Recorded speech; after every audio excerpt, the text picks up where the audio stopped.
back to Roswell, New Mexico, which is our hometown, and a couple of months later we filmed the first broad daylight footage ever taken of UFOs over the Roswell area. We compiled an enormous archive of broad daylight UFO activity at Midway, which is where we all grew up, and which is located just 9 miles south of Roswell. Midway is also the place where the rods phenomenon was discovered.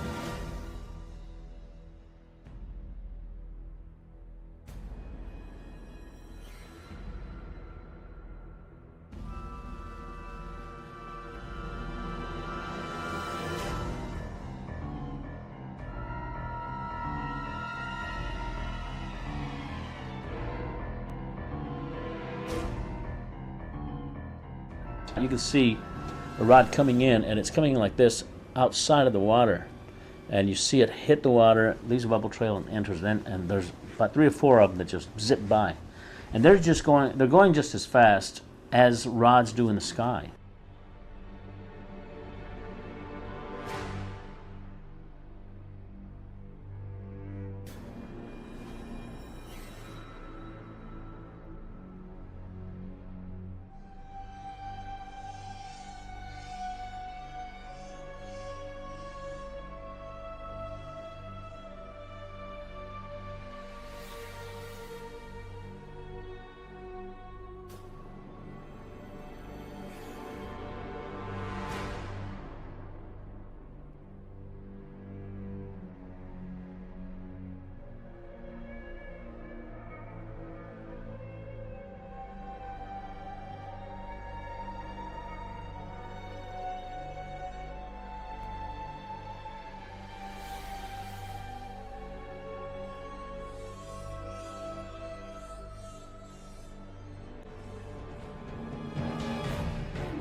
The rods are just one part of an enormous panorama of life that is veiled from normal human sight. In the case of the rods, you found that by using an extremely fast shutter, you could slow down and objectify something that would otherwise elude the photographic process. They would be gone before they could be put on a frame. But that doesn't mean that they're not there. It just means that you need a device, an apparatus that will remove an optical limitation that you have. We don't reject the microscope because the microscope intensifies the power of human sight. Without it, the world of the microbe would not exist. But that wouldn't alter the fact that our entire environment, our entire living scenario, is really conditioned upon what happens in a domain that we cannot see directly. In my opinion, the same thing applies, and this will be verified in years to come, at the upper border of nature. But I realized at this point that it's very secret, that it was kept secret, because I asked him, what are you going to do with this piece of information? And he said, we always airbrush these out before we sell them to the public. So they're pesky little creatures appearing on this photograph they wanted to get rid of. This is a fact of the matter. We were really not sure after John flew whether or not there were critters, living critters out there somewhere. Critters that were captured by NASA on that mission STS-75 in 1996. In all my considerable experience of the entire UFO scenario, I have never seen and never expected to see footage like that. And least of all did I expect to see it on film that, or tape that had been exposed by the government in a NASA mission. The shuttle Columbia in this mission was equipped with a very sophisticated and expensive ultraviolet camera. It was sensitive to the near ultraviolet. And when they were up at 300 miles above the atmosphere, they launched from the Columbia a small satellite with a tether. Not long after it was launched, the tether broke. We record steadily the whole break and coil back of the tether. Copy, Claude. We go. Again, this is a view of the satellite. Well, if it had to break, it did it in the right place. And you see on this astonishing film, you see the satellite go drifting far astern of this orbiting Columbia. The tether, which is 12 miles long, straightens out into a long white line, which you can see as plainly as could be. Columbia and the satellite now 77 nautical miles apart. Now, while this is all going on, a whole covey of UFOs, perhaps 36 of them, manifest to this ultraviolet camera, and they begin moving around, circulating, looking for all the world like something in an aquarium tank.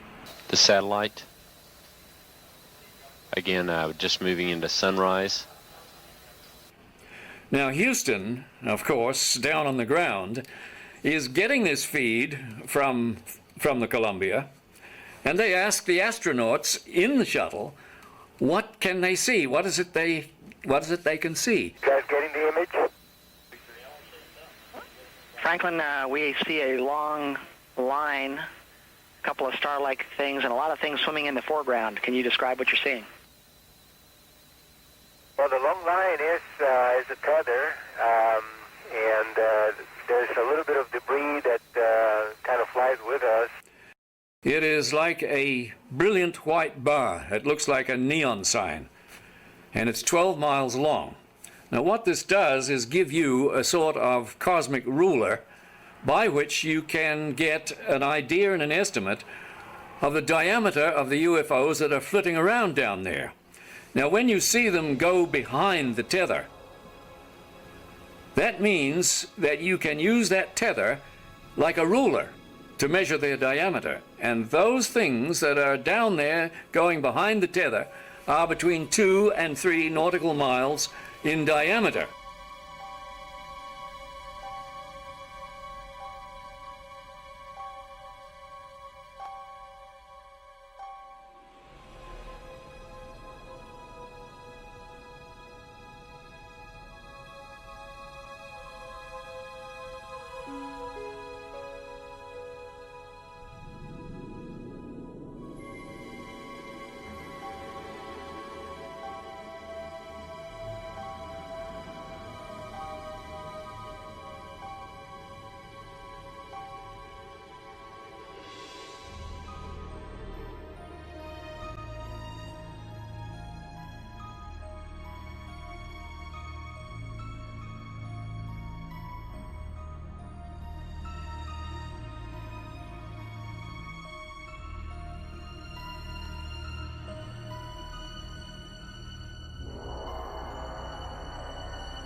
One of the things you see over and over again is you see UFOs materialize into the ultraviolet while you watch.